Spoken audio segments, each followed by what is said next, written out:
Bom, gente, boa noite. É com um enorme prazer a gente estar iniciando esse ciclo de debate de palestras aí a respeito de temas tão importantes que vão culminar na semana do dia 16 a 20, Semana da Consciência Negra. A gente está iniciando a falar da questão do encarceramento em massa, né, e toda a estrutura a respeito das lutas antirraciais.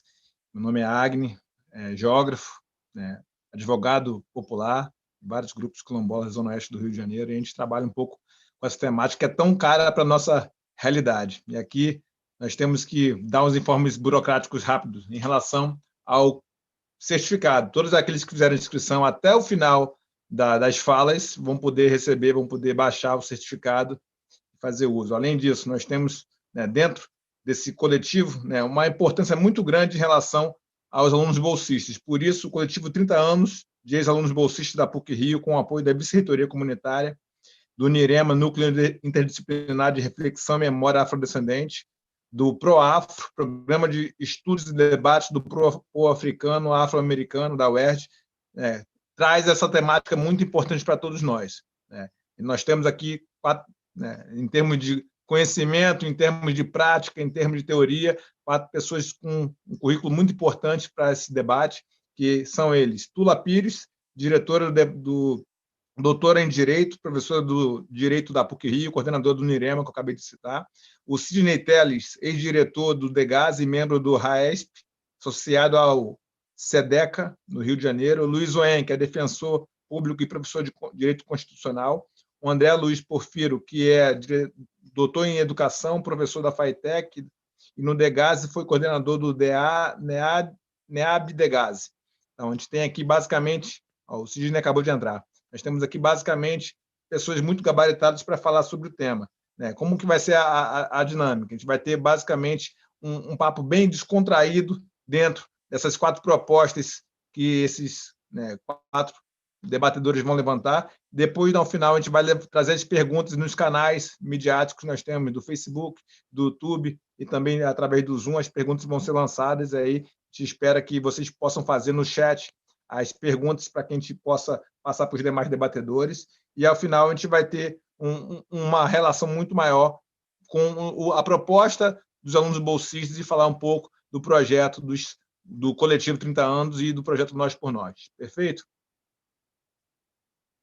Vou agora passar a palavra para a professora Tula Pires, para ela encaminhar um pouco da conversa com o Luiz, com o André, com o Sidney, para que a gente consiga intermediar essa mesa sobre encarceramento em massa e lutas antirraciais.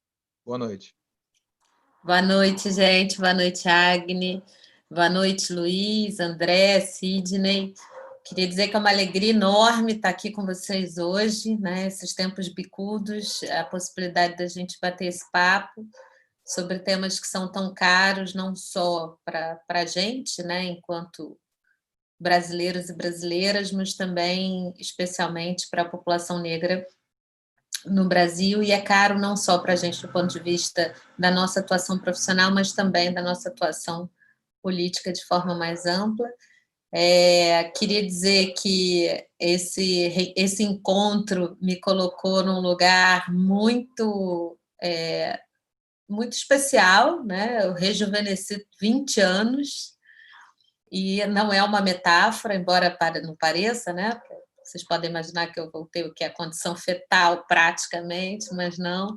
Rejuvenesci 20 anos porque é isso, né? É de novo encontrando as pessoas com quem eu dividia, né, o espaço da PUC, as pessoas que me fizeram vivenciar na PUC uma experiência de aluna que me trouxesse o conforto necessário a despeito de todas as violências a que estamos submetidos, mas um espaço de conforto necessário para que eu pudesse vislumbrar caminhos possíveis e hoje viver a PUC enquanto docente. Então, é muito bom estar aqui, né, com essa mesma galera que, de um lado, né, com a mesma galera que eu dividi a graduação e a pós-graduação, e de outro, encontrando aí ex-alunos, né? Então, vocês realmente estão me proporcionando vários presentes, né? De um lado, a minha turma, né?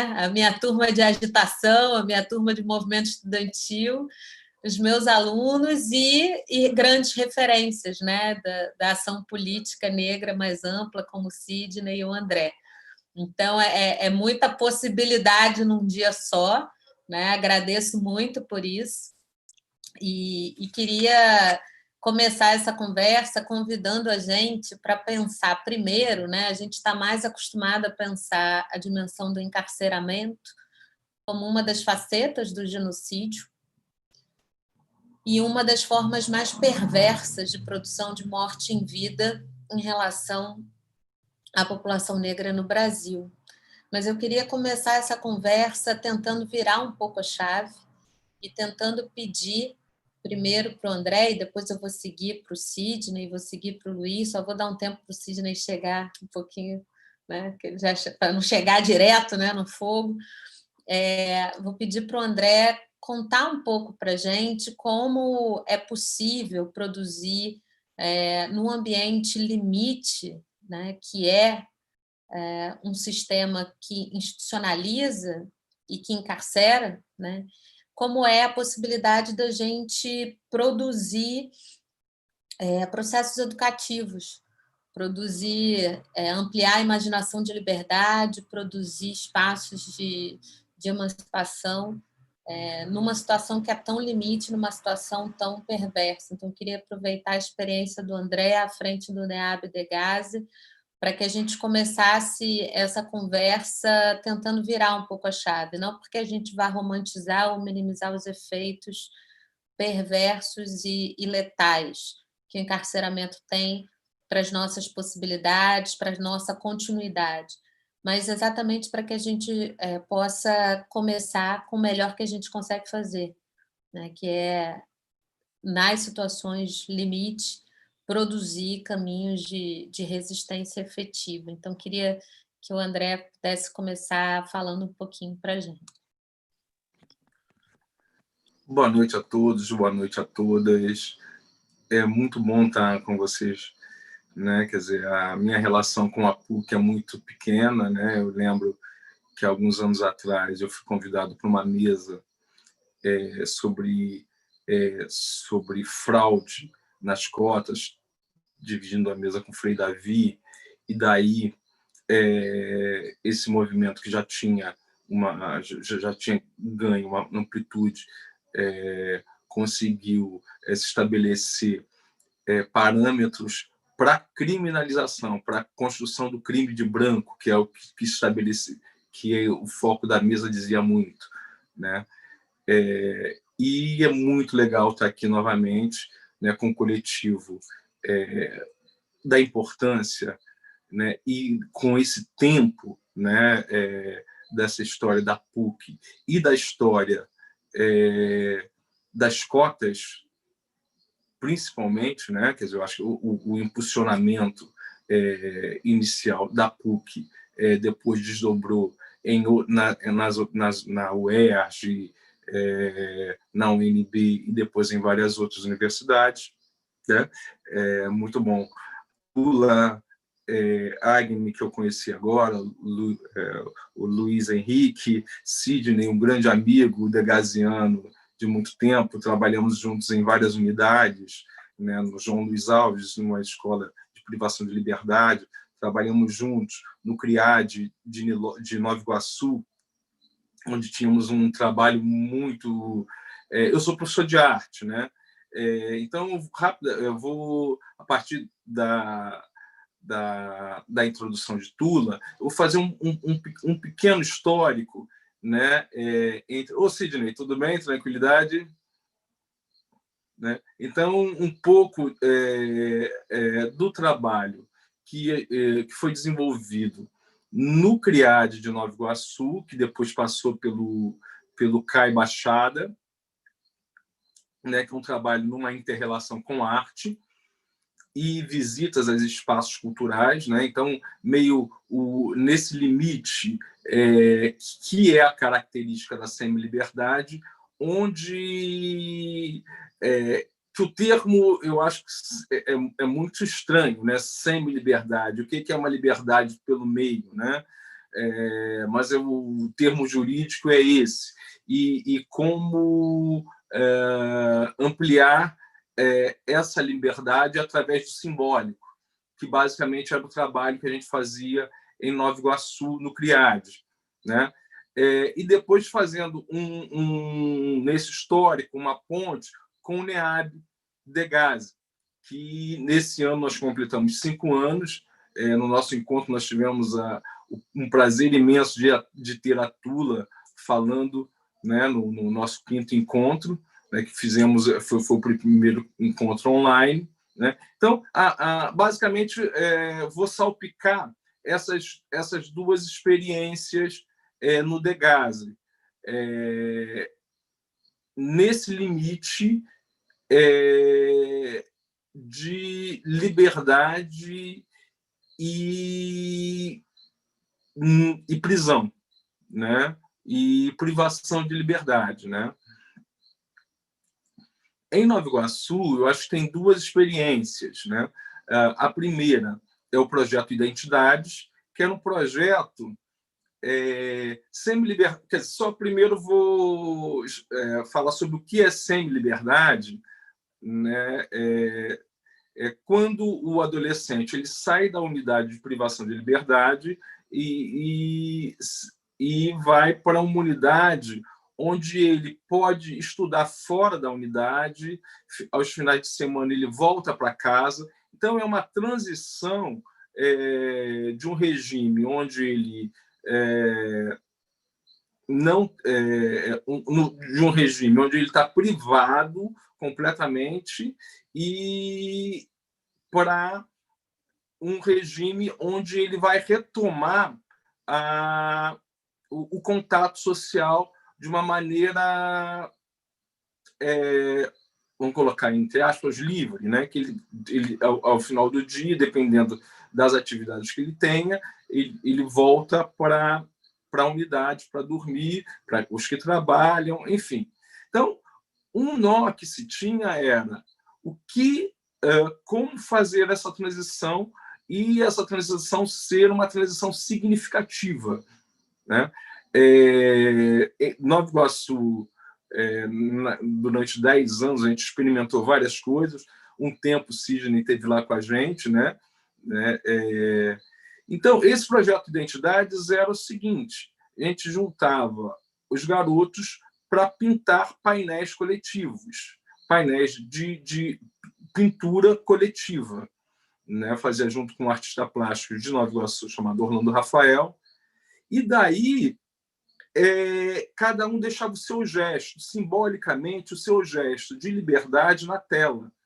E depois essa tela, nós fizemos exposições no Museu da República, na UF, e interessante, na UF, que foi uma marca dos 10 anos do projeto, trazer todos os garotos, vários dos garotos que pintaram telas para lá, né, numa outra situação. Então, tentando fazer uma ponte de uma construção simbólica, né, de uma autoafirmação simbólica, de ponte para uma liberdade, né, e essa liberdade se expressa através da pintura, através do gesto da pintura, né? Um outro projeto que a gente desenvolveu depois, que aí faltou grana, acabou a grana, aquelas coisas de descontinuidade de projeto, foi um projeto de visitas a espaços culturais, tanto de Nova Iguaçu, e eventos, né? Então, dentro dessa lógica de uma construção de liberdade. Então, era um projeto de visitação a espaços culturais. Então, a gente fez uma relação muito interessante, tanto com o Ponto Cine, em Guadalupe, que de 15 em 15 dias os garotos iam ver, no caso, os garotos, porque o CRIAD de Nova Iguaçu só atende garotos, né? Meninos, adolescentes. Então, de 15 em 15 dias, eles iam ao cinema, né? Ver filme, basicamente filmes nacionais. De de 15 em 15 dias iam ao CCBB e várias outras atividades. Então, Nova Iguaçu tem um parque municipal, um parque natural. Então, o garoto ia lá nas cachoeiras. Então, para ressignificar essa passagem pelo Degase, né? E essa passagem. Então, essa é a primeira parte da exposição. Agora, pulando, depois, a criação do NEAB Degase e uma proposta de luta antirracista dentro de uma unidade, dentro de uma instituição que enfim, que tem todas essas contradições que se tem dentro do Degase. Então, o NEAB foi criado há 5 anos por um grupo de servidores de vários setores, né? Então, se propôs a fazer o NEAB e uma estrutura básica do NEAB, né? Então, é diferente. O NEAB, num primeiro momento, e até ano passado, ele não era vinculado a um setor específico, como uma boa parte dos órgãos públicos são hierarquicamente definidos, setorizados. Então, o NEAB tinha pessoas do NEAB na Escola de Gestão, na Assiste, em vários setores do Degase, que se articulavam, né, fazendo, por vezes, uma dupla função, né? Eu fazia a minha atividade de professor, né? E também do NEAB. Então, o NEAB foi construído inicialmente pelos funcionários numa proposta de uma luta antirracista, a partir dos documentos balizadores do sistema socioeducativo, como o SINASE, onde a questão racial é apontada, né? Então, criamos toda uma narrativa para essa inserção. E daí construímos um tripé, que até hoje o NEAB funciona a partir daí, né? Que é o tripé básico do NEAB, que é a realização de um encontro anual, né? De relações raciais e socioeducação, onde convidamos. A ideia básica é os trabalhos das escolas que tem do Degase apresentarem os trabalhos sobre relações raciais desenvolvidos pelos professores das unidades do Degase, um convidado de fora para ampliar e fazer a ponte entre a sociedade e o Degase, numa conferência, apresentação, uma exposição de fotografia ou artes plásticas e exposição também de adolescentes.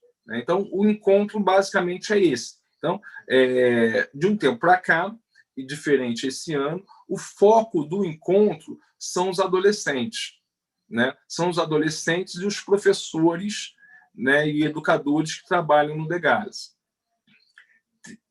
O outro ponto é o curso, né, que esse ano vamos começar agora na quinta-feira.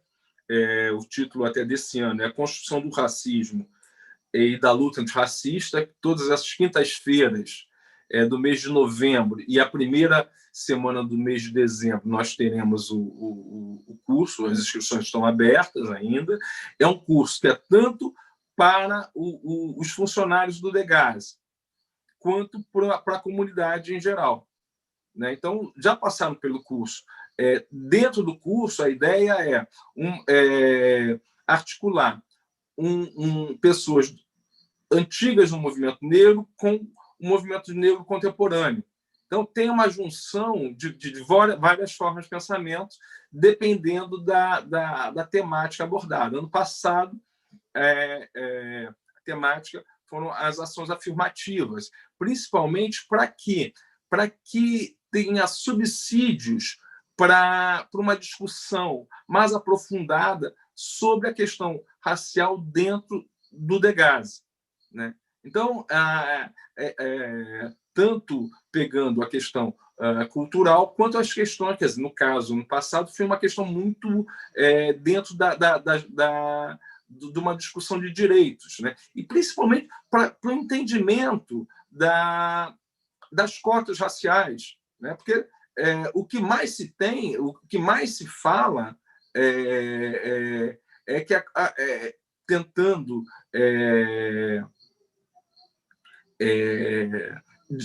tentando desmontar a ideia das cotas, porque a cota, o projeto das cotas raciais hoje são cotas sociais.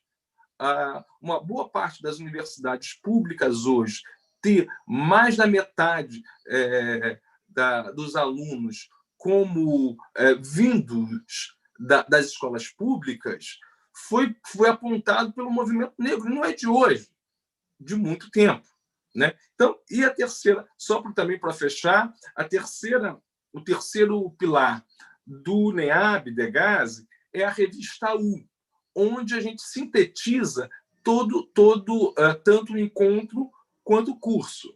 Então, a revista U, tanto os professores do curso quanto os alunos, que são, na maior parte, servidores, escrevem um texto, né, dependendo da dimensão, um texto de até 5 laudas dos alunos, né, sobre a experiência do curso e muitas das vezes essa interface entre o que foi desenvolvido no curso e a experimentação dentro das unidades do Degaze, né? Então, eu acho que, para início de papo, eu acho que dei esse panorama entre no caso, uma experiência, a minha experiência no Degaze, né, em dois espaços do Degaze, né? Eu e Sidney temos aí 25 anos de Degaze, não é isso, Sidney? Acho que o Sidney, eu acho que um pouquinho antes, que o Sidney chegou antes do Degaze existir, eu acho que o Sidney já estava lá, Sidney, Botelho, tal. Enfim, nem era Degaze e o Sidney já estava lá, né, muito bom te ver, Sidney, né? Mesmo que seja de uma maneira remota. Já tinha te visto lá na live lá da Escola de Gestão. Mas, enfim, eu acho que a partir da fala da Túlia, inicialmente, essa é a ideia, né? É fácil? Não é fácil, né? As tensões, principalmente no NEAB, surgem as tensões. O curso não é fácil, mas é um instrumento de empoderamento e de avanço. Então, por vezes, é um momento onde as pessoas falam. Então, uma série de questões que estão ali amarguradas por dentro das pessoas, elas têm um canal para falar, né? Isso é importantíssimo para toda a ressignificação da experiência. E isso a gente sente que reflete na ação que chega ao adolescente do Degaze. Obrigada, André.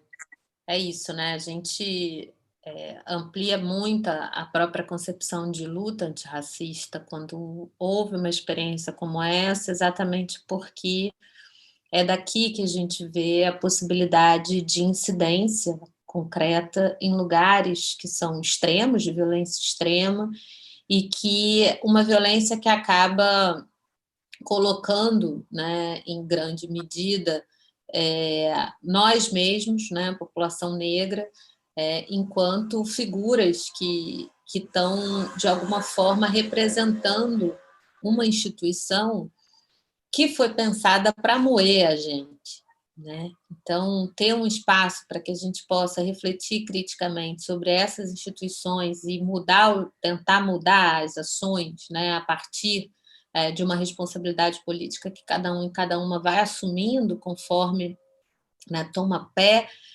dessa engrenagem, é fundamental, é crucial. E é um dos trabalhos mais difíceis, mais invisibilizados e que não por acaso está ganhando aqui, né, nesse espaço de discussão, o destaque que merece. E aí, para explorar um pouquinho mais essas tensões e esses desafios próprios desse lugar, que é um lugar difícil de estar, mas é um lugar que a gente precisa estar também, exatamente para que tenha a possibilidade de produzir uma mudança importante na realidade desses adolescentes. Eu queria que o Sidney contasse um pouco para a gente da sua experiência nesse ambiente. O Sidney, que ocupou aí diversas posições em instituições distintas relacionadas a isso e que tem uma longa trajetória de luta e de defesa dos direitos humanos em instituições distintas também, não só dentro do DEGAS, mas na Comissão de Direitos Humanos da LERJ e outros tantos espaços. Queria que o Sidney falasse um pouco disso e vou antecipar já, para não me perder na hora, que já chegou uma pergunta específica para o Sidney. Então, a minha primeira era essa, eu só ia pedir para você contar para a gente aprender, né, um pouco mais dessas tensões que o André já levantou, mas que você também vivenciou e como é que você lidou com essas tensões. E me pediram para te perguntar quais são os impactos que você percebe que essa PEC 33 de 2019 pode gerar, né? Quando tira o DEGAS da Secretaria de Educação e passa o DEGAS para a Secretaria de Segurança. Então, quais seriam os impactos que você vislumbra nesse tipo de iniciativa para esse modelo de institucionalização e, com isso, né, de interrupção de nossas possibilidades? Está contigo, Cid. Boa noite. Estão me ouvindo bem? Eu estou com um fone novo, né? Aí, estou testando ainda. Boa noite. Boa noite, Tula, nossa grande mestra, né? Nossa referência aí na luta feminista e também na luta antirracista. Boa noite, Agni. Obrigado aí pela receptividade nesse espaço, que é um espaço muito importante também para nós, negros e negras, principalmente para aqueles que foram pioneiros, né? Antes de existirem as cotas nas universidades públicas, a PUC já tinha seus programas de formação de pessoas, né, jovens e adultos também, negros e negras, através também do PVNC, do qual eu fui aluno e também fui coordenador, né, do pré-vestibular, inicialmente pré-vestibular para negros e carentes, que proporcionou o ingresso de muitos jovens de comunidades, né, de favelas, nos cursos de graduação da PUC. Boa noite também, né, para o nosso defensor público, né? A defensoria pública é fundamental, né, na democracia. Sem defensoria pública não há possibilidade de nós pleitearmos minimamente justiça, né? E, André, tudo que eu disser vai ser pouco para essa figura, essa pessoa que desde sempre estivemos juntos, né, no mesmo lado, no lado, né, do direito, né, do lado da justiça e do lado da socioeducação dentro do DEGAS. Eu vou começar pelo melhor, Tula, porque falar da PEC 33 é uma tristeza para a gente, né? Então, vamos começar da parte mais agradável, né? Apesar desse sistema não trazer muitas alegrias, né? Porque é um sistema de encarceramento, é um sistema destinado desde sempre a uma parcela da população, né? E uma parcela significativa da população brasileira, desde o tempo, o André fala que o Sidney é anterior ao Degasse, realmente eu comecei a trabalhar institucionalmente. Eu falo institucionalmente porque antes de trabalhar institucionalmente eu trabalhava voluntariamente, porque antes de atuar no Degasse eu fui metalúrgico durante 10 anos. Então, a luta do metalúrgico, o Sindicato Metalúrgico no Rio de Janeiro chegou a ter 200 mil associados. Então, era uma força, né? Eu trabalhei na construção naval, que também era uma força muito importante no Rio de Janeiro, e oriundo também dos movimentos de favela, pastoral de favelas, das comunidades eclesiais de base. Na adolescência, já atuava nos grupos da juventude católica, dentro das comunidades eclesiais de base, e dentro desses movimentos também essa questão racial não era prioritária, né? Então, os jovens, né, na época, eles chamavam jovens infratores, né?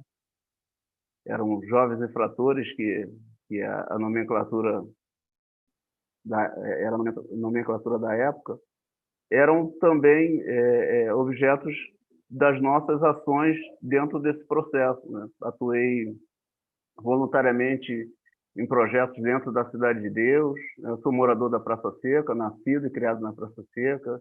Então, a Praça Seca foi mudando ao longo do tempo, né, com a vinda do progresso para esse espaço, e com o progresso, né, vem o consumo, e com o consumo vem todas as questões, né, que o capitalismo nos traz, né, as questões, contradições.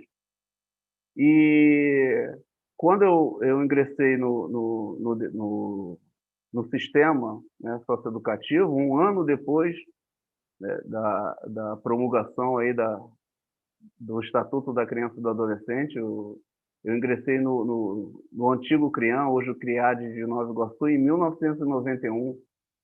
Ainda era o Centro Brasileiro para a Infância e Adolescência, que tinha um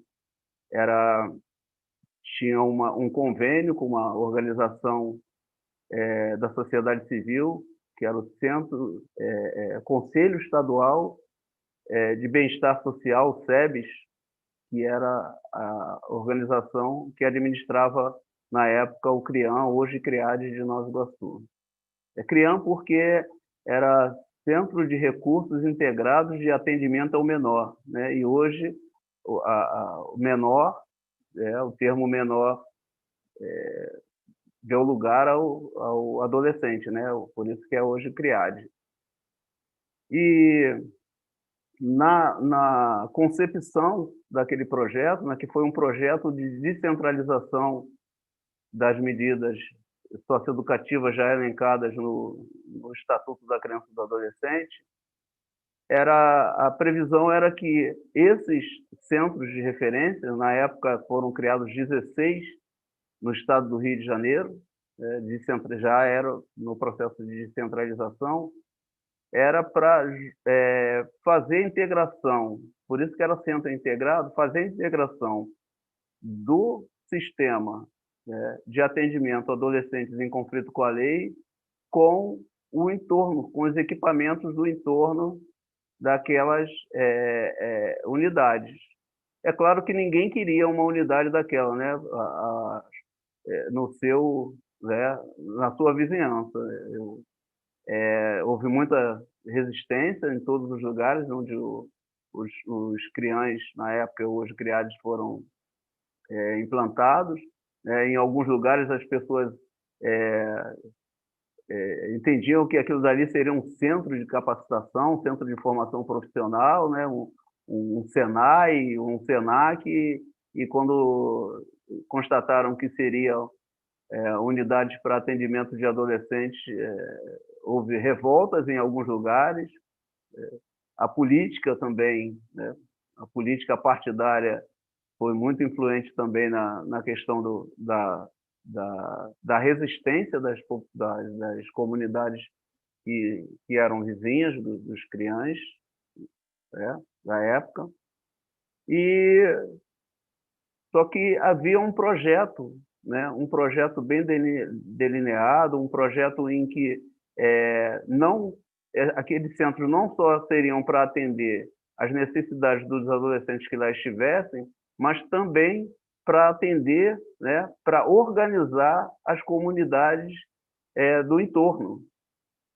E foi com esse projeto que nós conseguimos atrair as pessoas que tinham suas necessidades, que tinham suas carências, que tinham necessidade de organização para conquistar seus direitos, né? Porque também nós estávamos, nesse momento, com uma Constituição recém-promulgada. 1991 foram 3 anos depois da promulgação da Constituição de 1988. E o diploma assim, mais progressista que essa Constituição produziu foi justamente a regulamentação do artigo 227, que deu origem ao Estatuto da Criança e do Adolescente. E aí eu vou dar um salto, né? Um salto de mais de uma década, né? E vou para 2000, na verdade, 1999, 2000, quando eu fui diretor da Escola João Luiz Alves. Eu fui 3 anos diretor da Escola João Luiz Alves, e a nossa filosofia, né, para dirigir aquela unidade foi baseada na pedagogia. 2 pedagogias que foram importantes para nós. A pedagogia da presença, né, estar presente, ouvir, escutar, né, e a pedagogia do direito. Está na lei, é o Estatuto da Criança e do Adolescente, a lei é que vai orientar as nossas ações dentro da unidade. Em 1998, quando reabriu a Escola João Luiz Alves, né, depois de muitos problemas, muitos incêndios, muitas rebeliões, eu fui convidado para ser o subdiretor da unidade, né, atuar junto ao diretor. E esse diretor, ele tinha uma experiência de presídios. Ele tinha sido diretor de presídio, nunca tinha sido diretor de uma unidade socioeducativa. E um dia nós estávamos lá no Educandário Santo Expedito, né, para reabrir, e ele foi convidado para ser diretor, e ele veio conversar comigo e perguntar se eu não queria estar junto com ele, porque ele falava assim, olha, quem entende desses moleques é você, eu não entendo nada deles, né? Eu falei, olha, não entendo também muito não, porque cada um é cada um, né? Cada um deles tem a sua vida, tem a sua história, e a gente tem assim, o hábito de ouvir, né? Colocar o nosso ouvido, nossa escuta à disposição deles. E aí foi... eu tinha o hábito de toda manhã andar pela escola inteira, perguntar quem queria conversar, né? Perguntar aos adolescentes quem tinha alguma coisa para conversar. E assim, foi riquíssima essa experiência, porque eu, sem saber, estava criando o cargo de ouvidor dos adolescentes dentro daquela unidade. Estava criando uma ouvidoria. É claro que a gente tem todos os entraves, né, do sistema. Quando o André fala das dificuldades, né, do NEAB, não foi diferente, porque o sistema resiste a qualquer tipo de mudança. O sistema é resistente, porque ele foi criado para funcionar de uma forma, e todas as vezes que você tenta mudar essa forma de funcionamento, você vai encontrar resistência. Primeiro, ouvir o adolescente, que era a pessoa, né, o sujeito principal. Para mim, o Estatuto tinha toda a razão quando coloca o adolescente como sujeito da sua própria história e não como objeto. Até então, antes do Estatuto da Criança e do Adolescente, o adolescente, a adolescente eram objetos, não eram sujeitos, né? Eles estavam sujeitos, né, a decisões que não passavam por suas questões, que não passavam pelo seu pela sua opinião. Então, esse período foi riquíssimo para mim, né? E acredito para toda a equipe, porque 20 anos depois de eu ter saído da direção da Escola João Luiz Alves, até hoje a equipe, né, as pessoas que trabalharam comigo, as pessoas com as quais eu tive contato naquele período, tanto dentro quanto fora do Degase, elas lembram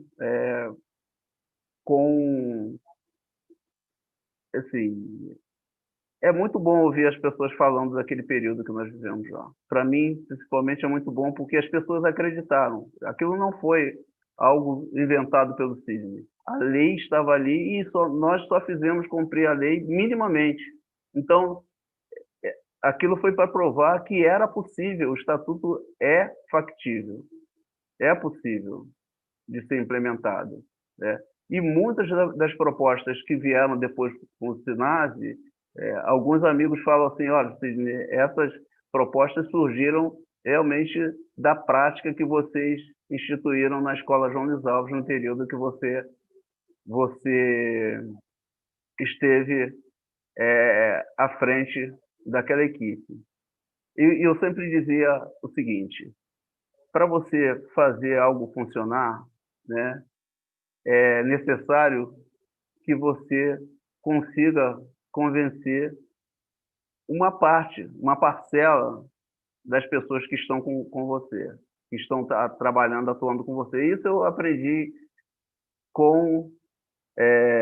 no tempo que eu era metalúrgico, eu trabalhei numa empresa japonesa. E vocês sabem que japoneses são muito disciplinados, né? Feliz ou infelizmente, para algumas coisas, assim, é muito bom. É muito ruim para outras coisas, mas é muito bom para algumas coisas.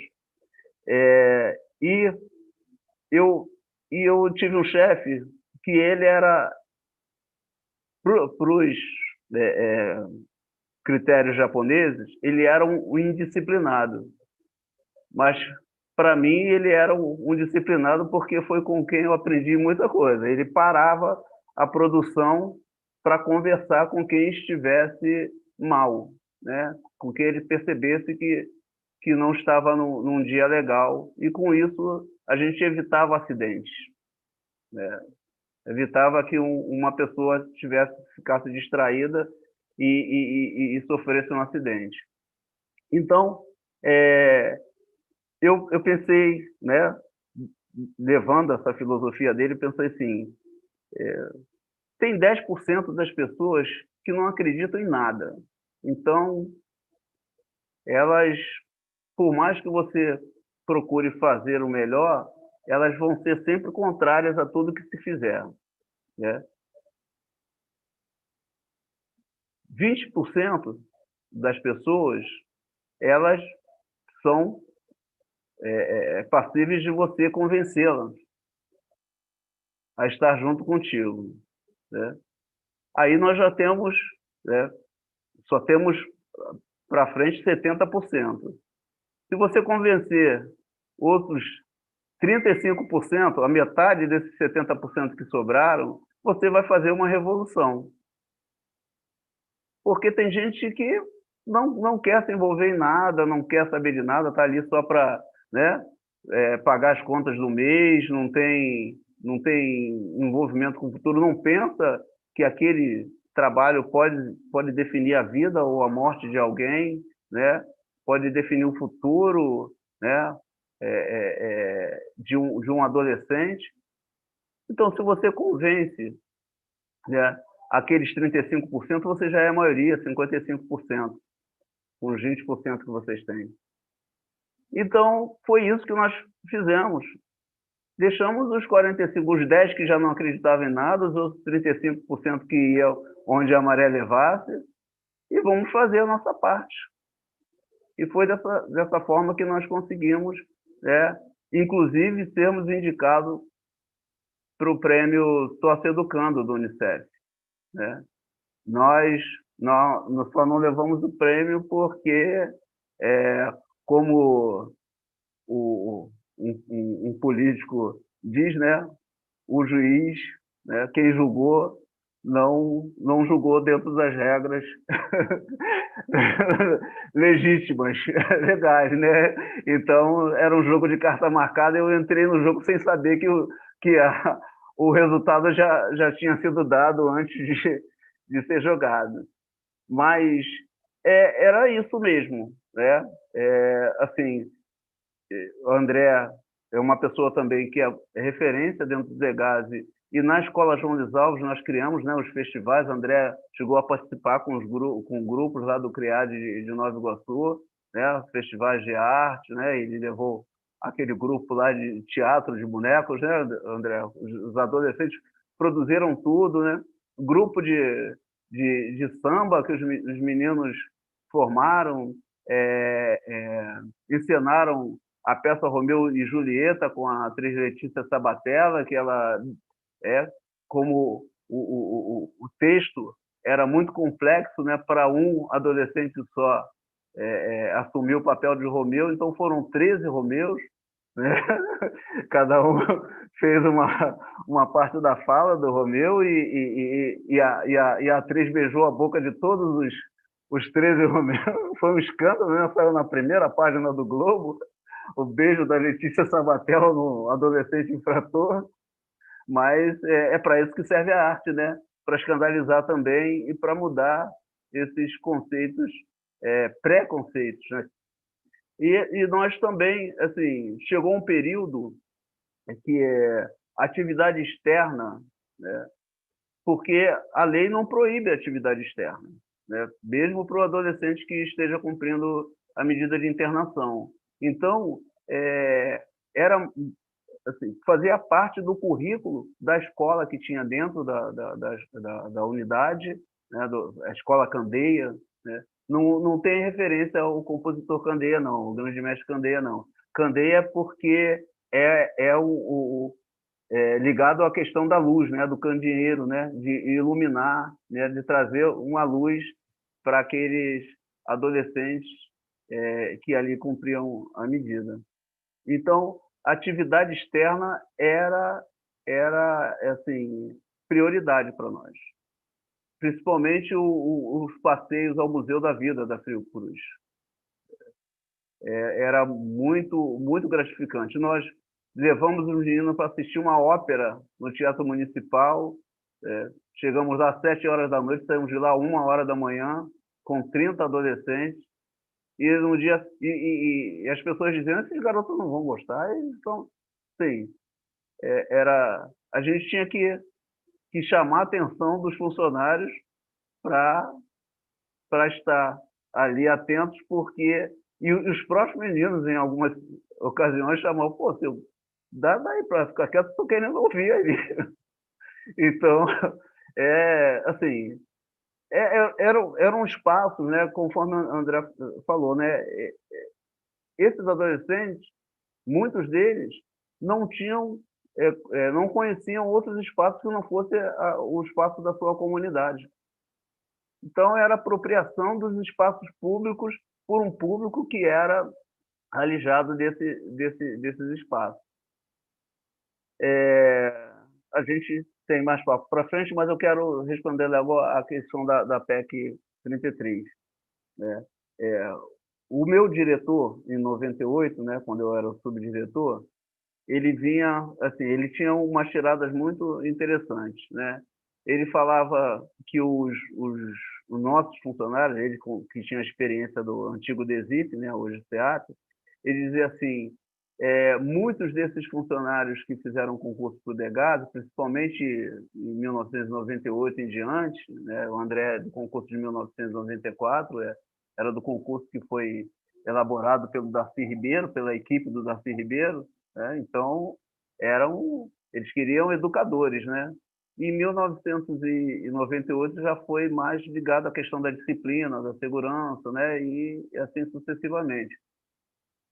Então, muitos dos funcionários fizeram concurso para o DEGAS, para a Polícia Civil, para a Polícia Militar, para a Polícia Federal, né?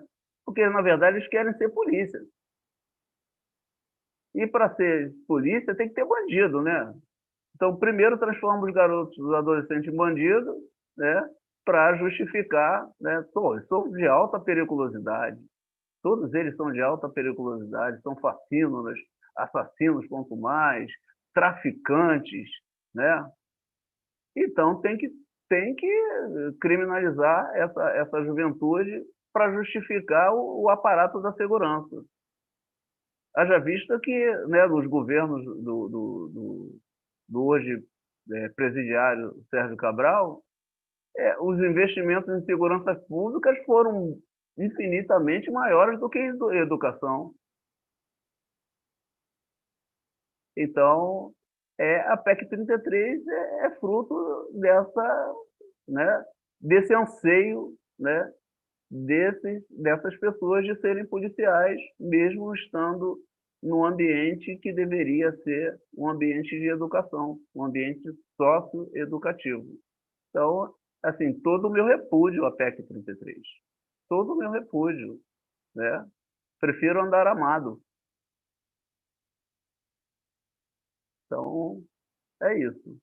Eu acho que falei um pouco, né? Passei um pouco do tempo aí, mas eu sou portelense e botafoguense. Sou resiliente, porque sou botafoguense, e sou insistente, porque sou portelense, e Portela não faz mais carnaval há muitos anos. Portela faz samba. É isso. Obrigado aí pela paciência. Nada, a gente ouviria muito mais, né? Tem muito para ouvir, tem muito para aprender. Tem essa dimensão concreta do que a gente é capaz de fazer quando a gente se aproxima, né, da gente mesmo, das nossas raízes, do que a gente tem de melhor, do que nos faz possibilidade. E aí eu queria aproveitar algo que é muito marcante da trajetória do Sidney nesses espaços, que são espaços muito diretamente relacionados ao nosso extermínio e como transformar isso num espaço de escuta, né, num espaço de construção, num espaço de possibilidade de dali, né, refazer uma série de aspectos, né, dessa fragmentação que o racismo nos impõe, né, desde sempre. E aí eu queria aproveitar esse aspecto um pouco para conversar com o Luiz. Porque é claro que a referência que o Sidney faz à pedagogia do direito, que é, né, essa possibilidade de defender toda uma gramática dos direitos previstos tanto no texto constitucional quanto no Estatuto da Criança e do Adolescente, ela é absolutamente fundamental.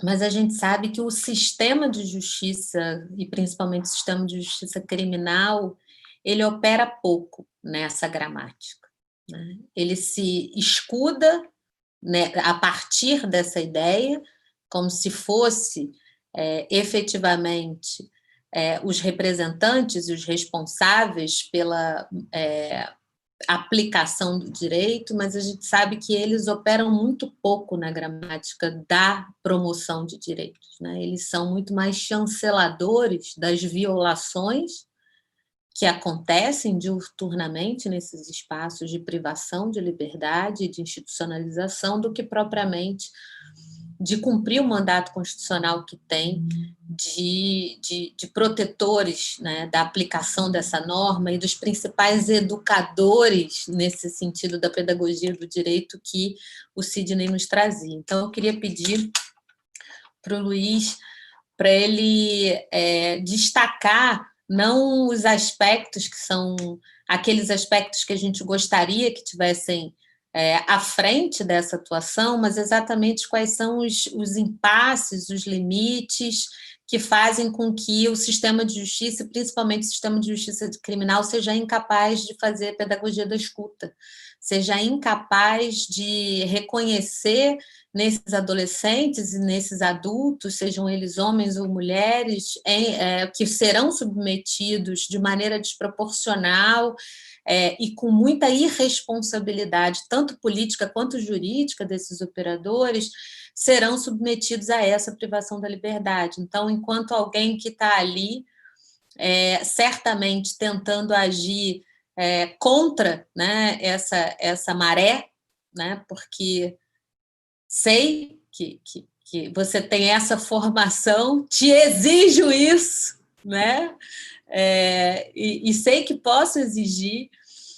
Eu queria que desse lugar você falasse para a gente quais são os principais limites, quais são os principais entraves, por que o sistema de justiça criminal é tão incapaz de exercitar isso, né? Diante da sua atuação, cumprir o seu mandato constitucional, olhando nos nossos olhos, percebendo cada um e cada uma de nós como seres humanos plenos, e, portanto, dignos, né, de sermos tratados como sujeitos de direito que somos, ou que pelo menos deveríamos ser. Então, eu queria que você falasse um pouco disso, que você implicasse seus parentes, né, nessa engrenagem de extermínio que a gente está aí, a gente ri, mas infelizmente é muito triste, e que um pouco a gente pudesse alimentar esse debate a partir disso, né? Dessa incapacidade que esse sistema todo tem de fazer aquilo que era o que está não só, né, nas previsões normativas, mas que seria um ponto de partida para a nossa convivência, né? Uma convivência democrática. Então, está contigo, Luiz. Bom, antes mesmo de introduzir, eu vou até já responder por que o sistema criminal não atinge essas finalidades ditas constitucionais. Em verdade, ele atende a todas as suas funções não declaradas, e ele é feito para atingir essas finalidades não declaradas, que a gente vai ver um pouquinho aqui. Bom, só reforçando, meu nome é Luiz Henrique, eu sou hoje defensor público, eu atuo em Itaperuna, e eu estou muito feliz, muito honrado com o convite de dividir esse debate com pessoas tão qualificadas, com Agni, que além de um grande parceiro de estudos, é um grande amigo para a vida, e claro, com a minha professora Tula Pires, que foi muito, mas muito marcante na minha formação, num momento muito delicado, né? Que é aquele momento em que o menino de classe média sai do ensino médio e ingressa na universidade, então não deixa de ser uma fase de transição de uma adolescência para a vida adulta, e ter contato com pessoas especiais em um momento tão especial e delicado, eu acho que, claro que não é o mérito exclusivamente da professora Tula Pires, mas ela foi uma das grandes protagonistas na definição da minha trajetória para estar exatamente onde eu estou. Bom, eu decidi para falar para os senhores um pouquinho sobre o processo penal, mas sem juridiquês, que é o meu dia a dia, que é o meu cotidiano. Mas antes, em um outro debate com a professora Tula Pires, eu questionei sobre qual seria o meu papel de homem branco e hétero na luta antirracista. E aí a professora Tula respondeu basicamente o seguinte: olha, isso aí é um problema seu. Nós, negros, tivemos que encontrar o nosso espaço de luta e como lutar. Então, você, com seu white people problem, você que se resolva e descubra qual é a sua função nessa luta. E foi curioso, porque eu fiquei refletindo muito sobre o assunto. Qual é o meu papel de homem branco hétero, mas um homem das instituições, nessa luta antirracista que passa por uma luta contra o encarceramento? E claro que é uma ideia em constante amadurecimento, mas hoje a minha conclusão é a seguinte: na qualidade de homem branco hétero, eu tenho entrada em espaços que provavelmente um homem negro, em sua maioria, não terá. Talvez menos ainda uma mulher negra, por mais qualificada que seja. Então, até o momento, eu identifiquei que o meu papel e o meu espaço nessa luta é servir basicamente como um canal, um megafone. Sempre se policiar para não se apropriar das vozes que eu pretendo ampliar. Porque há uma tendência nesse sentido inevitável, talvez, do ser humano. Mas o meu espaço de luta, eu concluí que, em verdade, é me aproveitar desses privilégios, dessa entrada, e efetivamente ampliar as vozes que talvez não cheguem a algumas instâncias deliberativas. E fazer com que essas vozes, que talvez sozinhas ainda não cheguem lá, tenham escuta nos processos decisórios mais importantes desse país, que impactem diretamente. Ou seja, contribuir para que, mesmo nesse momento tão difícil, elas sejam cada vez mais coparticipantes desses processos e, por consequência, da sua própria vida. E é com essa vontade, com esse desejo de servir como megafone, de me apropriar da linguagem hegemônica e fazer dela um uso subversivo, é com esse ânimo que eu estou aqui falando para os senhores hoje. A gente está aqui falando na luta antirracista e o tema central, ou ao menos o título, é o encarceramento. Eu não vou me arriscar a falar em teoria crítica da raça, porque eu estou aqui diante de Tula Pires. Eu não vou falar sobre a dinâmica de dentro das instituições totais, porque a gente já teve a oportunidade de escutar o André e o Sidney, que muitas vezes, que, sem dúvida alguma, são muito mais qualificados que eu. E aí eu decidi falar sobre algo que é efetivamente do meu cotidiano e que é a ponta desse encarceramento em massa, que é, sobretudo, a abordagem policial. Eu já adianto, se um indivíduo será encarcerado ou não, e inclusive condenado por tráfico de drogas, quem decide não é o membro do Ministério Público, quem decide não é o juiz, não é o desembargador, não é o Papa. Quem decide se um indivíduo será encarcerado ou não por tráfico de drogas, o que representa hoje a grande massa carcerária nesse país e a gestão dos inservíveis, é o policial militar que está na ponta.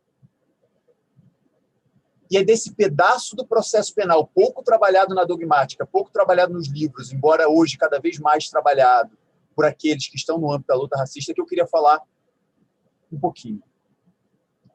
Mesmo no âmbito da abstração, da suposta neutralidade, quando a gente fala em neutralidade das leis, na verdade, a gente está falando na racionalidade branca e na racionalidade hegemônica, né?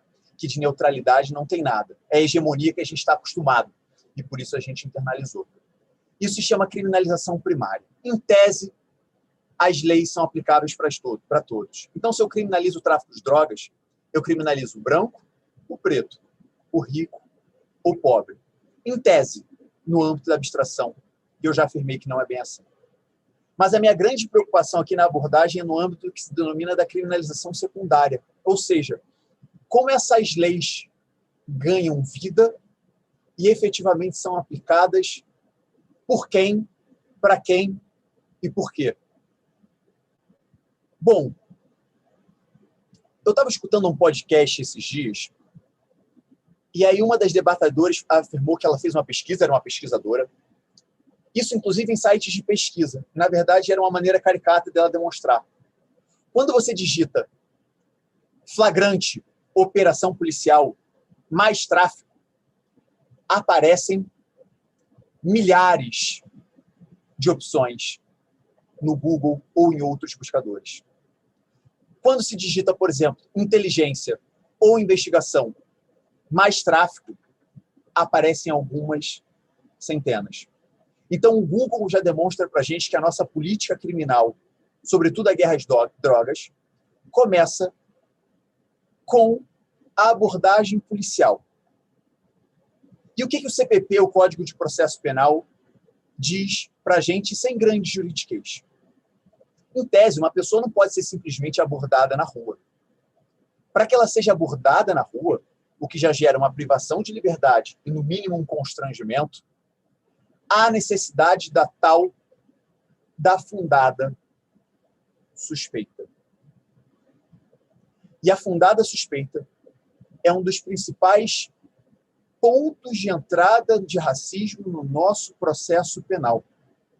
Afinal de contas, o que é fundada suspeita?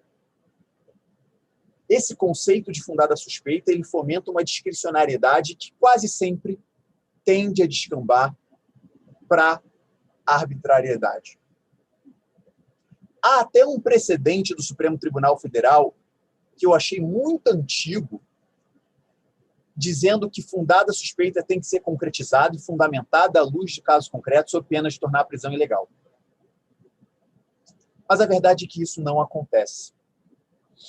E aí, para a gente avançar e entender o problema e como essa fundada suspeita serve, na verdade, como porta de entrada do racismo no processo penal e um importante fundamento legitimador do encarceramento negro, eu quero contar um casinho concreto aqui de Itaperuna, uma audiência que eu fiz semana passada.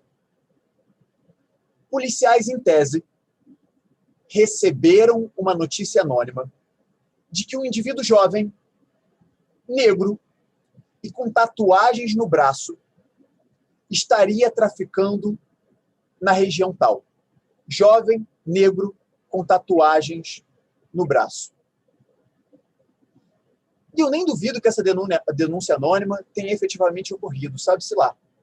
E foi com base neste critério que os policiais decidiram abordar um jovem que estava com 20 gramas de maconha, mais ou menos.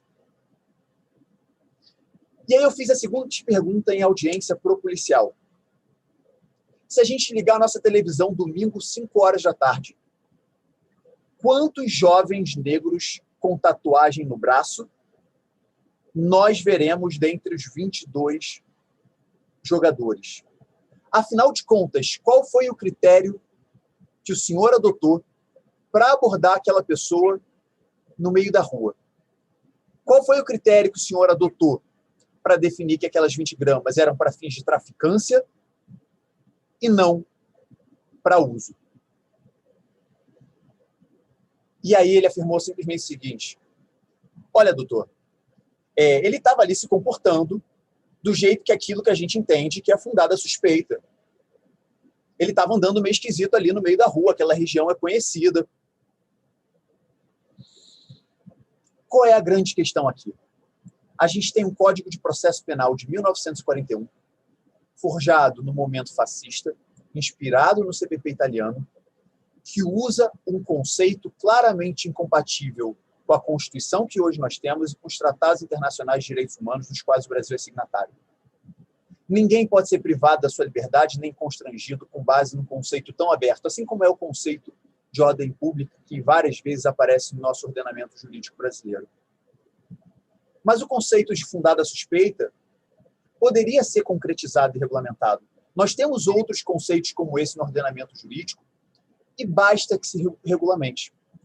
E aí, quando eu pensei nesse debate, eu fui pesquisar e eu não encontrei um protocolo a nível nacional, internacional ou regional para se definir quando um policial pode abordar um indivíduo. O que é fundada suspeita? Então, só para não ficar só na crítica, de pronto já há uma proposta. É preciso, para ontem, deliberar com a sociedade civil, com a Polícia Militar, com outras agências de segurança pública, protocolos nacionais e regionais que definam quando, como e quem e que circunstâncias pode ser abordado na rua. O que é fundada suspeita? É preciso definir critérios com racionalidade. E o que seria racionalidade aqui? Critérios que são minimamente universalizáveis, que podem ser utilizados em diversos casos semelhantes. E a verdade é hoje que nós temos uma cláusula aberta para abordagens exclusivamente racistas, como foi essa que eu vivenciei aqui na minha experiência de Itaperuna. Um rapaz que era jovem negro com tatuagem no braço. Ora, se enquadra no perfil, é abordado. Tinha 20 gramas de maconha com ele, obrigatoriamente é traficante. Outra proposta importante que eu faço é a necessidade de se justificar posteriormente cada uma das abordagens policiais feitas. Em todo e qualquer caso em que houver uma prisão em flagrante e que o critério da abordagem for a fundada suspeita, preferencialmente regulamentada por um protocolo nacional, que haja uma justificativa posterior, para que, num primeiro momento, a gente possa identificar esses indicadores racistas nessa abordagem policial, para que, ao menos com essas informações, com dados, com estatísticas, como, por exemplo, a Defensoria Pública do Estado do Rio de Janeiro muito faz, a gente possa brigar por meio de políticas públicas e definição de novos protocolos. Eu conversei com um amigo policial e ele falou o seguinte: tá, mas e aí? Quais são os critérios que devem ser definidos? Isso é muito instinto. O instinto do policial militar tem que ser valorizado. Não tem como definir um protocolo. Discordo frontalmente. E, por exemplo, no Brasil, a gente tem um protocolo nacional, claro, sempre vilipendiado, para o emprego do uso da força em abordagens policiais. Se nós temos um protocolo nacional interministerial para o exercício da força em abordagens policiais, por que a gente não pode ter um protocolo para se definir quando se realiza essa abordagem? Ou seja, um momento anterior à necessidade do uso da força. Para quem não é do direito, existe um tribunal que é a Corte Interamericana de Direitos Humanos. Muito se discute se as decisões desse tribunal, que é um tribunal das Américas, com base num tratado que o Brasil aderiu, se as decisões dele são vinculantes ou não. Bom, dentre os estudiosos, não há a menor dúvida que as decisões dessa Corte Interamericana são vinculantes, vinculam o Brasil, são decisões judiciais. E a Corte estava devendo um julgado, um precedente sobre o assunto. E, professora, neste ano, no mês passado, a Corte Interamericana de Direitos Humanos, finalmente, no caso Fernandes Prieto e Tumbeiro versus Argentina, enfrentou a questão. E ela definiu o seguinte: ela declarou que o Código de Processo Penal argentino, que trazia um conceito muito semelhante, fundada suspeita, era inconvencional, porque violava a Convenção Americana sobre Direitos Humanos. E um dos casos que fundamentou esse precedente foi justamente um jovem negro abordado numa região razoavelmente luxuosa, argentina, e ele foi abordado com base em 2 critérios. A roupa era incompatível com o local e ele demonstrou nervosismo com a presença dos policiais. Ele efetivamente estava com droga para fins de traficância. Mas a Corte Interamericana de Direitos Humanos entendeu que a mera abordagem, com base em critérios absolutamente racistas, como a roupa do indivíduo era incompatível com a região, por si só, já são suficientes para tornar a prisão ilegal e todo o processo ilegal. Porque havia um importante vetor racista na ponta desse processo penal. Eu não tenho expertise para falar de dentro das instituições totais. Eu, por exemplo, nunca atuei no núcleo junto ao sistema penitenciário da Defensoria Pública. Mas eu concluo com tranquilidade que hoje, sobretudo com peso dado à palavra dos policiais, é o policial que define na ponta quem será encarcerado ou não.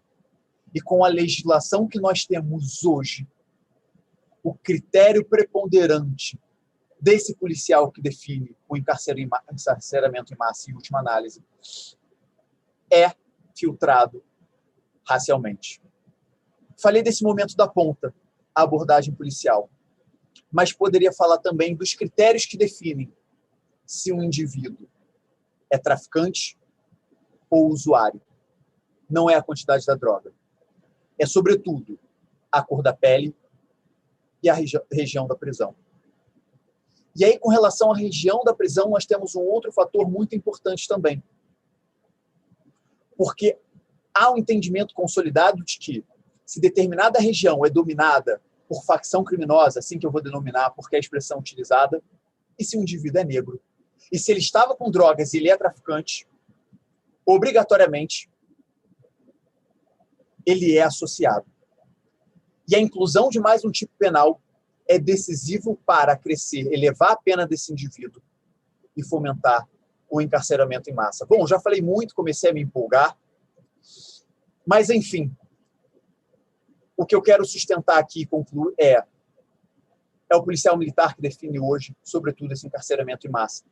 E o critério de definição é um critério filtrado racialmente. E nós temos que pensar para ontem protocolos que definem como, quando e como essas abordagens são feitas. Obrigada, Luiz. Obrigada por botar em destaque, né, a responsabilidade que as polícias têm nessa engrenagem, mas eu queria insistir que essa autorização pública que as polícias encontram, não apenas para esse tipo de aprisionamento ilegal, inconstitucional que fazem diuturnamente, assim como os assassinatos que produzem e outras formas de violência, as torturas que praticam nesse processo também de abordagens ilícitas, inconstitucionais, injustificáveis que fazem, essa chancela pública só é possível porque, de alguma forma, há uma cadeia mais ampla, né, de canetas que criam, né, as condições de possibilidades institucionais e materiais para que toda sorte de violações de direitos possa acontecer sem que haja uma responsabilização adequada, né? Eu acho que você não deixou de enfrentar isso quando nos trouxe um exemplo concreto da sua audiência, né? Infelizmente, a gente sabe que não só é um problema da magistratura, né, que sentencia de maneira também racialmente informada, e, né, racialmente informada, leia-se, né, de maneira racista, assim como a atuação do Ministério Público, principalmente na área criminal, é muito pautada por esses aspectos, mas infelizmente a gente sabe que não é comum que as defesas, né, assumam a responsabilidade política que têm de confrontar não só essas abordagens, né, como esses policiais fazem essas abordagens, mas uma série de aspectos, principalmente depois da súmula 70, né? Depois do momento em que o nosso Tribunal de Justiça diz que as únicas palavras que valem no processo, né, ou as únicas provas possíveis no processo vêm da autoridade policial, essas violações elas só são capazes de se sustentar se a defesa não faz o seu papel, né? Se o Ministério Público não é confrontado pelas defesas, né, e pelos próprios magistrados, e assumam, né, o próprio Ministério Público o seu papel de fiscal da lei também quando acusa, porque ele também não deixa de ter a função de fiscal da lei quando atua como acusador, né? Então, tem toda uma engrenagem do sistema de justiça que é diretamente responsável pelos abusos e violações cometidas pelas autoridades policiais, né? Então, eu queria aproveitar que você botou a atuação policial em destaque para chamar atenção também para essa outra cadeia que sustenta, em grande medida, que a polícia faça o serviço sujo e assuma, perante a opinião pública, de forma mais ampla, a responsabilidade por aquilo que esses órgãos do sistema de justiça também produzem e reproduzem na sua ação, e aí eu não falo em omissão, não, eu digo que é ação, você sabe disso, que para mim não se caracteriza como uma omissão o fato, né, dessas sentenças, desses pareceres, dessas pressas processuais que reproduzem o racismo com todas as suas tintas, com todas as suas palavras e expressões. Né? A gente está vivendo um momento, por exemplo, só para sair da esfera criminal, para não achar que isso só ocorre, né, nesse aspecto da criminal, a gente está vivendo um momento de Covid, um momento de isolamento social, onde há, no sistema de justiça como um todo, ações e decisões pelo despejo de pessoas. Né? Tem empresas exercendo a função de Uber do despejo. Não é possível que no momento em que o isolamento social é a única condição de proteção, diante do déficit habitacional que a gente tem nas cidades brasileiras, que o sistema de justiça possa se achar autorizado a produzir esse tipo de decisão, esse tipo de inflição de dor, né, para a sua população, né, de extrema dor à sua população. Então, é importante a gente avançar cada vez mais, não só na responsabilização das autoridades policiais, porque sim, são diretamente responsáveis por iniciar essa cadeia perversa de extermínio, principalmente agora com essas ditas novidades, né? Como se o uso da tecnologia fosse algo que pudesse aprimorar essa atuação de controle, quando, na verdade, ela aprimora a roleta russa que a gente está submetido, né? A gente tem visto aí o fracasso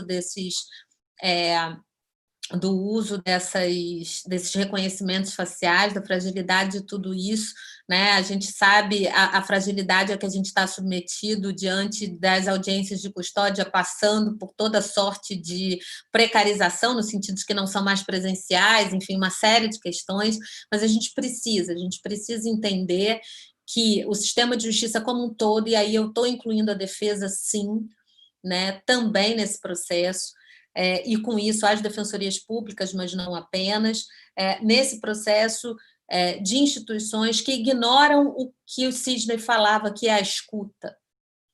A gente não vê, né, as partes sendo efetivamente escutadas, não só nas suas versões dos fatos, mas naquilo que denunciam. O que mais a gente vê são órgãos do sistema de justiça ignorando as denúncias de tortura que essas pessoas sofrem, né?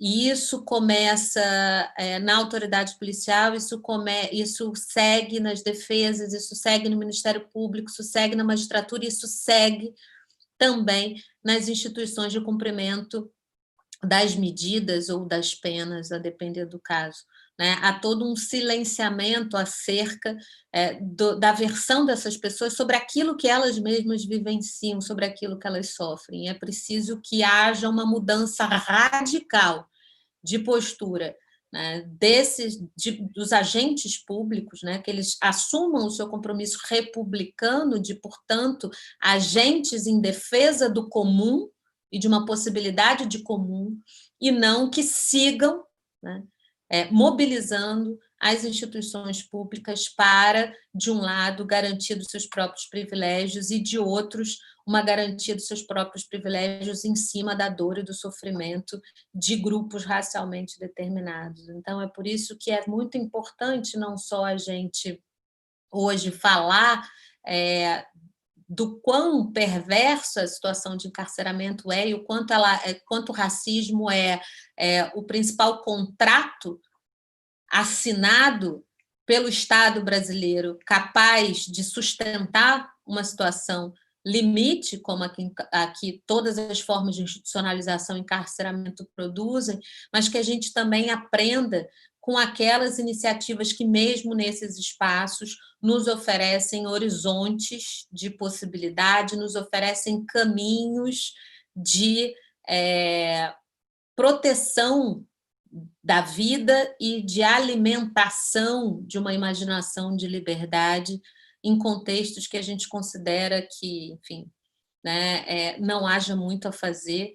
Não é à toa que o próprio Supremo caracterizou as unidades prisionais, mas a gente sabe que há exemplo, né, também, o exemplo também ocorre nas socioeducativas como um estado de coisas inconstitucional. Então, definitivamente, a gente está falando de instituições e de iniciativas antirracistas que estão distante dos slogans, né, antirracistas que estão circulando por aí e que têm produzido muito mais um apelo midiático a uma suposta luta antirracista, mas práticas que são concretas, que são marcadas por tensões, pelas disputas que fazem desses locais, os locais limites que são, e que produzem efetivamente uma ação antirracista na medida em que confrontam, né, a morte e a morte social como única possibilidade e produzem, né, alimentam liberdade, produzem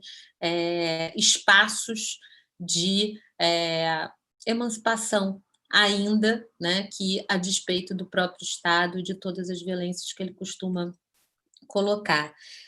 A gente avançou um pouquinho na hora, porque eu sou péssima condutora, porque eu não gosto, né? A minha aversão à disciplina e ao controle é tamanha que nem quando a pessoa tem que controlar o tempo dos outros, ela consegue, né? Para garantir o quê? Uma conversa que todo mundo fale, mas nem assim eu não consigo. Só cortei o Luiz no final, mas porque eu não estava, o povo já estava dizendo acabou, não dá.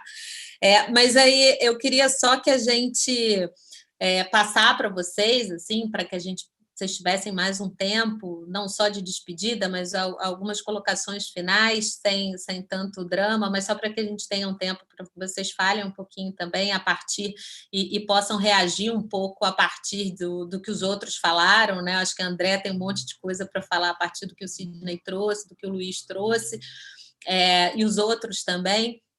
E aí vou colocar uma última questão, que não é uma questão, não como pergunta, mas se vocês quiserem comentar também, como considerações finais de vocês, a partir também do que queiram ecoar da fala dos outros, né?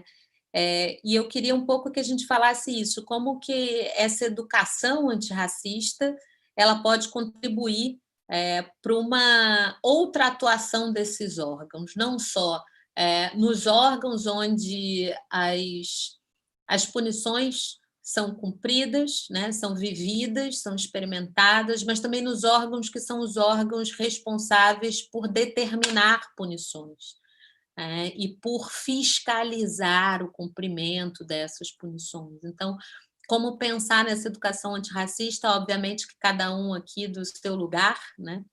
E isso implica responsabilidades distintas, não só pelas posicionalidades sociais de cada um, mas pelas experiências que cada um tem também, com a própria ideia de educação antirracista, mas como é que a gente pode avançar, né, com essa educação antirracista, e essa educação antirracista permitir avanços importantes nesses espaços de privação de liberdade. Então, se vocês puderem um pouco costurar as palavras, não finais no sentido de só tchau, né? Mas falar um pouquinho a partir daí, por favor. Vou seguir a mesma ordem. Fala. Só queria inserir um pouco dos perguntinhas que foi feito aqui nas redes sociais do Facebook e do YouTube, para o Zoen, o Sidney e o André, só para poder também fazer um enredo em relação a essas falas finais, né? Segundo a Anistia Internacional, 30 mil jovens são assassinados por ano vítimas de arma de fogo. Destes, 77% são negros. Segundo dados da própria instituição, 70% dos jovens internos do DEGASE são negros. Como enfrentar o extermínio do encarceramento da juventude negra? Ou algo em torno desses dados. E, por último aqui, a falta de representatividade negra nas estruturas do sistema de justiça não é um fator desse encarceramento e, por isso, não deveria ser pauta constante dessa luta antirracista? Vem muito a calhar em relação aí a pergunta da Tula em relação a esses órgãos de representação, né, em relação a essa educação antirracista. Acho que a Andréa pode começar, que está mais tempo também, que esperou.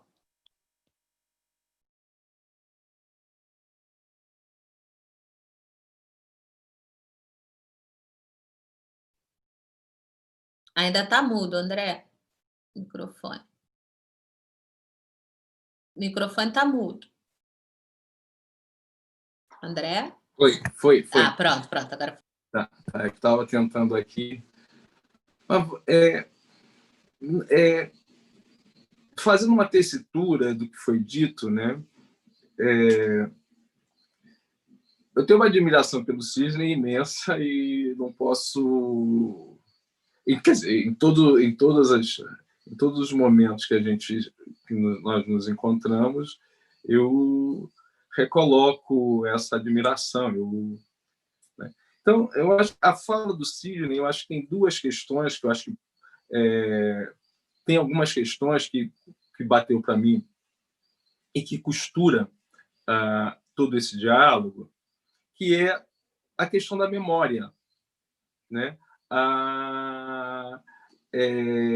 a emoção que eu tive com a fala do Sidney e relembrando momentos, né, de ações, de atividades de dentro do Degaze que não, já não, que eu já não lembrava mais,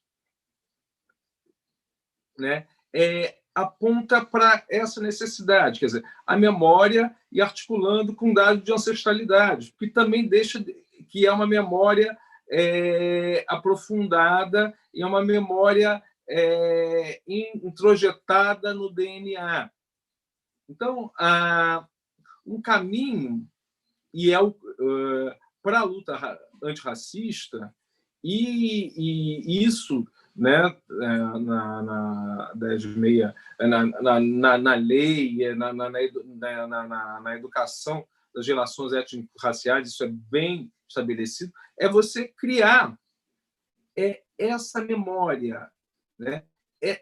Por vezes essa memória é inventada, né? Por vezes essa memória que os adolescentes que passaram, né, pelo Degaze e tiveram determinada experiência que tocam ou tocaram, né, e estabeleceram um protagonismo dele,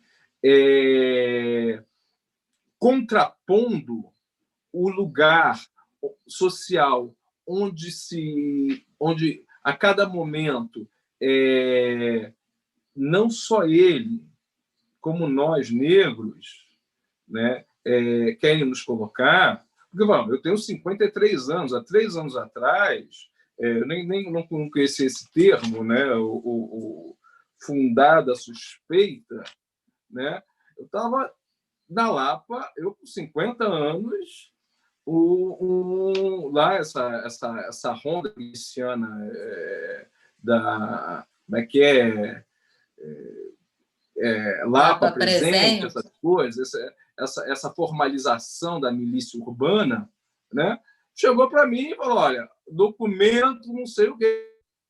Né? Quer dizer, eu usei um termo, não vou falar aqui, do baixaria, que você quer pegar o policial ficou olhando assim, tá, então tá, quer pegar, pega. Né? Porque na abordagem masculina toca-se em determinados órgãos do homem. Então, eu falei para o sujeito, é isso que você quer? Então faz. Mas ali era uma raiva, né, introjetada, que é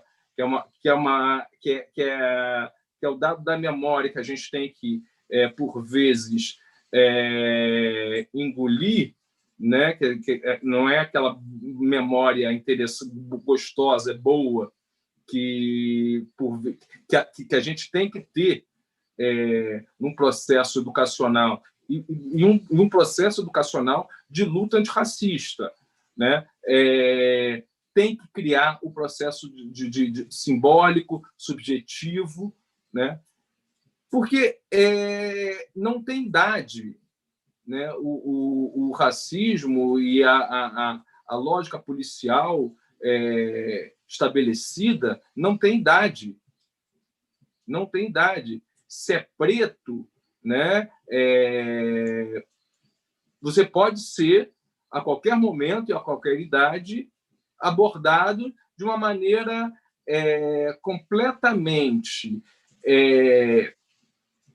vexatória, enfim, colocar a autoridade policial, ela quer colocar nós negros no espaço que eles acham que devem colocar.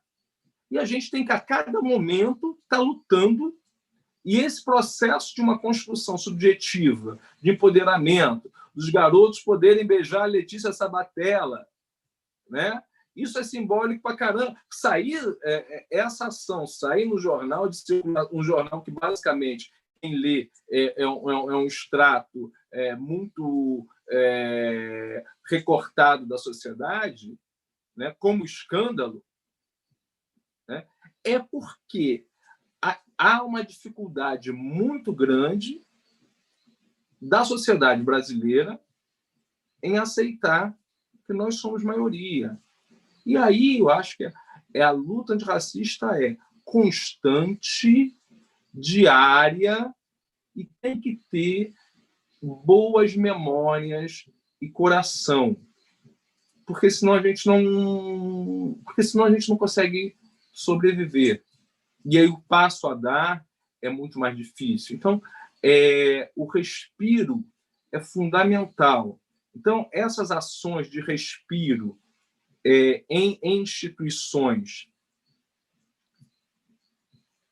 como o sistema penitenciário, como o DEGASE, é para a manutenção de vida, é para a construção de uma memória de vida, porque não é essa memória que querem nos dar, mas é essa a memória que nós estamos construindo a cada dia, né? Levando paulada, mas a gente está construindo, e é essa memória que a gente vai construir, é essa memória que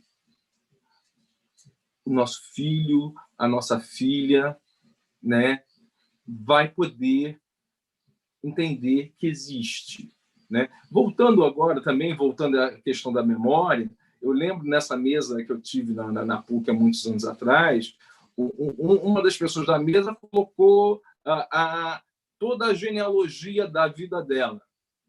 Meu bisavô, meu tataravô, meu trisavô, meu bisavô. Eu falei, caramba!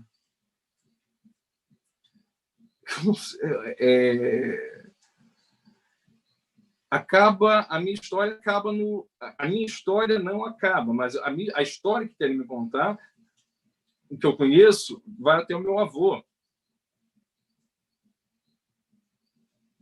A história que a gente está construindo, através de uma memória sensível, uma memória afetiva, que não é... a luta se faz pela sensibilidade também, é que os nossos filhos, nossas filhas, façam essa ligação mais ampla, né? Que nós não estamos aqui há 2 gerações, há 3 gerações. Nós estamos há muito tempo. E isso o processo da educação antirracista tem que costurar por aí, né? E é isso que a gente, dentro dos limites que a gente tem, a gente tenta avançar. As inscrições para o 5º curso do NEAD estão abertas, né? Facebook, Instagram, NEAD DEGASE, procura lá, as inscrições estão abertas. Começa todas as quintas-feiras de novembro, 15h, né? Então, quem tiver afim, dá um pulinho lá, se inscreve, preenche o formulário e tá. Muitíssimo obrigado, equipe da PUC, do Coletivo 30 Anos. O convite foi muito bom participar. Tula, que esteve lá com a gente, agora é um prazer imenso de estar aqui. Sidney, não falo mais nada sobre o Sidney, né? Que, enfim, né? O Luiz, que eu conheci agora, né? Virtualmente, o Agni, um grande abraço ao Fábio, que nos conhecemos na UERJ, do doutorado, né? Ele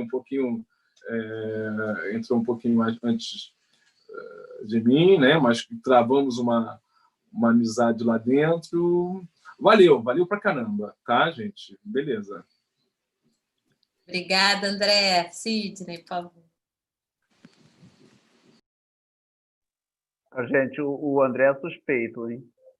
O André é suspeitíssimo para falar de mim.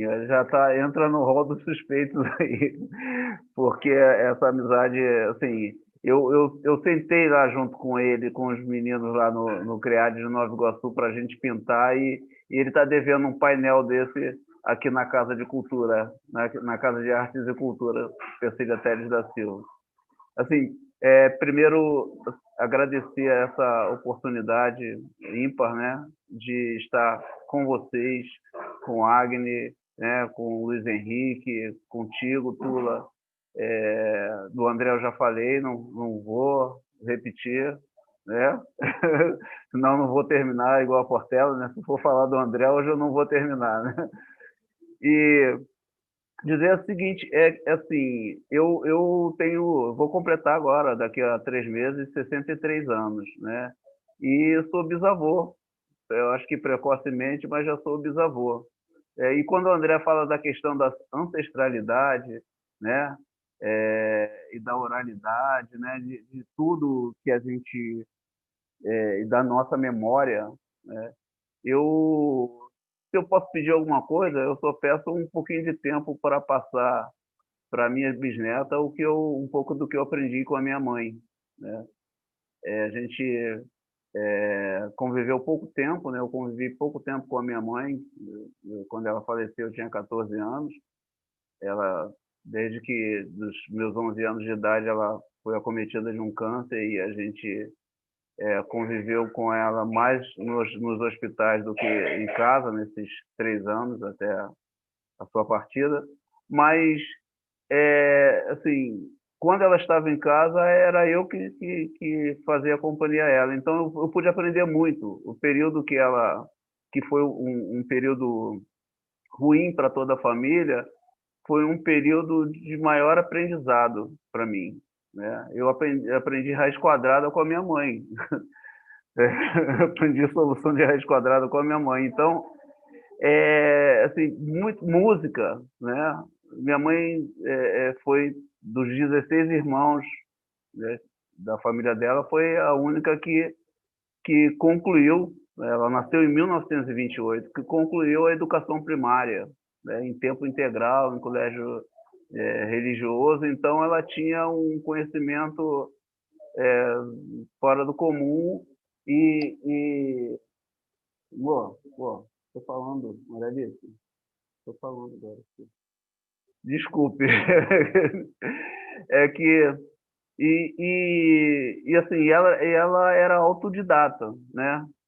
O único desejo dela é que eu nunca deixasse de estudar, né? E ela falava da educação formal, né? Que eu chegasse até a universidade. Eu fui o primeiro da família a concluir o ginasial, depois fui o primeiro a concluir o ensino médio, depois fui o primeiro a entrar numa universidade pública. Não concluí o meu curso universitário na UF porque eu escolhi uma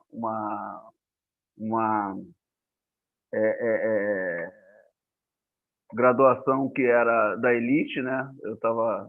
Tentei ser um odontólogo, né? Então, só resisti 2 anos porque naquela época não tinha programa nenhum de apoio a aluno negro, pobre, favelado. E no ano seguinte que eu entrei na universidade, meu pai faleceu, então aí que não tinha mesmo como eu sobreviver se não fosse às minhas custas. Então, essa questão assim do racismo, né, uma luta cotidiana, né? O enfrentamento ao racismo, para mim, é uma questão de sobrevivência. Eu sou avô de 5 mulheres negras, né? Sou avô de 2 meninos negros, pai de 2 homens negros e uma mulher negra. Então, a negritude, né? Minha companheira é negra, então todo mundo é negro. Aqui é igual aqueles, né? Todo mundo é preto. Aqui em casa todo mundo é preto. Então, é uma luta permanente, né? É uma luta constante. Mas eu considero também esses momentos de resistência muito importante. Eu tive um mestre, né, que não foi na academia, mas foi no dia a dia, que foi o professor Joel Rufino. Eu tive o privilégio de viajar 4 horas sentado ao lado dele, ouvindo todas as histórias dele, inclusive o período que ele passou preso no Carandiru, né? Então, aquilo ali é uma memória, assim, inesquecível para mim. E eu vou fechar assim com Um episódio que aconteceu comigo uma vez na Escola João Luiz Alves, quando eu era diretor da João Luiz Alves, antes da direção-geral do DEGASE, eu estava saindo já tarde da noite, era acho que 10, 11 horas da noite, e aí um colega de trabalho, né, me abordou e falou assim: ô Sidney, você acredita mesmo que esses meninos possam mudar a vida deles? Você fica aí, né, chega cedo, sai tarde, está sempre aí junto com os garotos. Eu falei assim: olha, eu acredito até que você possa mudar, porque o pior da vida é você fazer aquilo que você não acredita. Se eu não acreditar, eu não faço, né? Então, nós estamos aqui o tempo todo para fazer aquilo que a gente acredita. O combate ao racismo, o combate ao encarceramento em massa, né? Tem aí a rede de apoio, de atenção a egressos e egressas do sistema prisional, tem o movimento Eu Sou Eu, tem Elas Existem, né? Tem as frentes pelo desencarceramento, tem Crioula, né? Tem a Anistia Internacional, tem as organizações, as pessoas se organizam, né, em grupos, e fora aquelas que fazem suas lutas solitárias. É a nossa luta, é o nosso cotidiano. Então, nós estamos aqui para esse enfrentamento e todos que vierem, né, Luiz Henrique, se aquilombem conosco aí para esse enfrentamento que eu acredito que, como dizia, né, a música lá do tributo ao Martin Luther King, cada negro que for, mais um negro virá, né? Então vamos lutar, com sangue ou não. Muito obrigada, Sidney. Muito obrigada por tudo que você já fez, por tudo que você divide com a gente, por tudo que a gente te deve e que a gente vai fazer, né? Luiz, está contigo. Bom, primeiro, mais uma vez, agradecer o privilégio de estar aqui, né? Eu tive os últimos dias muito difíceis para a minha saúde, cheguei a conversar com o Agni até, e aí ele me mostrou como esse momento era importante na luta, importante para a PUC, para os alunos da PUC, e, claro, transcendendo a instituição, mas valeu muito a pena, mesmo com esforço, estar aqui, porque foi um momento muito importante para mim também. O Sidney acabou de falar que a luta antirracista é uma luta diária, é uma luta cotidiana. E também é cotidiano, e também integra essa luta racista para mim, desaprender os privilégios e passar por esse letramento racial. O brilhantismo aqui dos falantes faz com que, em falas às vezes simples, a gente tenha aqueles pequenos estalos, e o processo de letramento racial, desaprender os privilégios e aprender a arrumar a própria cama, tem sido feito desses pequenos, grandes estalos, e esse momento foi um momento fantástico para mim. Bom, no sistema de justiça, a gente estava falando de encarceramento, e eu quis fazer esse grande deslocamento das instituições totais para outra ponta, que é o sistema, que é a abordagem inicial que define quem será encarcerado. Mas, realmente, numa ponta e na outra, as grandes roldanas também integram ou são vítimas desse sistema que esmaga e domina. É justamente o meio do caminho de uma ponta a outra que legitima e que fomenta isso tudo que a gente está falando, que é o sistema de justiça. Em algum momento, eu não lembro se foi a professora Tula Pires, falou da importância de negros passarem a integrar o sistema de justiça. Bom, eu nem preciso falar dessa importância, porque há aqueles, como eu, que estão dispostos a trocar a lente com que enxerga o mundo e passar por esse letramento racial. Outros não. É preciso renovar esse sistema de justiça que carimba a barbárie de ponta a ponta. E esse sistema de justiça hoje é integrante, sobretudo, por aqueles que, como a professora Tula disse, se privilegia da dor e do sangue alheio. Mas não é só, ou só, entre aspas, colocar o negro no sistema de justiça. É colocar o negro que passa por uma educação humana e emancipadora, que foi exatamente o que o Sidney e o André trouxeram aqui. Um processo de humanização e de emancipação dentro de um espaço que era para ser só de embrutecimento.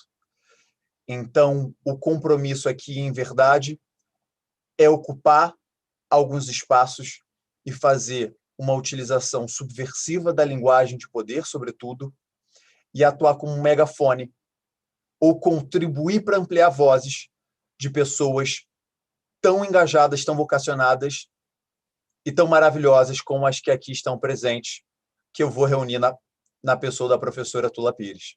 Obrigado pelo convite e obrigado por poder participar desse momento. Obrigada, Luiz. Obrigada por levar à frente, né, as nossas trocas, por representar, né, no campo da defensoria pública, lugares importantes, né, de onde a gente possa efetivamente não só confiar que as nossas demandas e que o processo árduo de promoção de direitos possa se efetivar, mas disso, né, de alguém que eu sei que tem coragem para confrontar os seus com os privilégios que tem, porque tem muita generosidade e tem escuta, né? Então, acho que você ensina muito também nesses confrontos que não aparecem como confronto, né?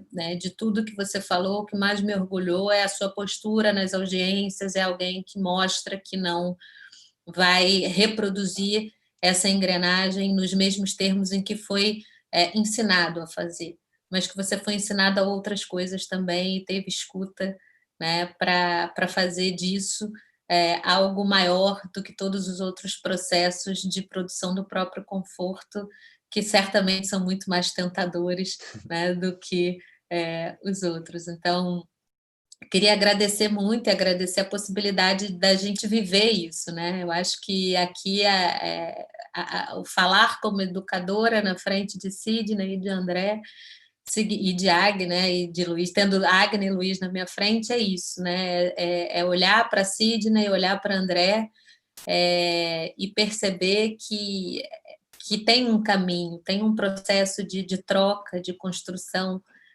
afetiva, de conhecimento e de ação que nos possibilita fazer muito mais do que a gente imagina ou que dizem para a gente que é possível fazer. Então, queria agradecer muito ao Coletivo 30 Anos. Aqui me deram o chapéu de professora da PUC, me deram o chapéu de coordenadora do NIREMA, mas eu vim dizer que eu sou uma pessoa ex-bolsista dessa casa, tá?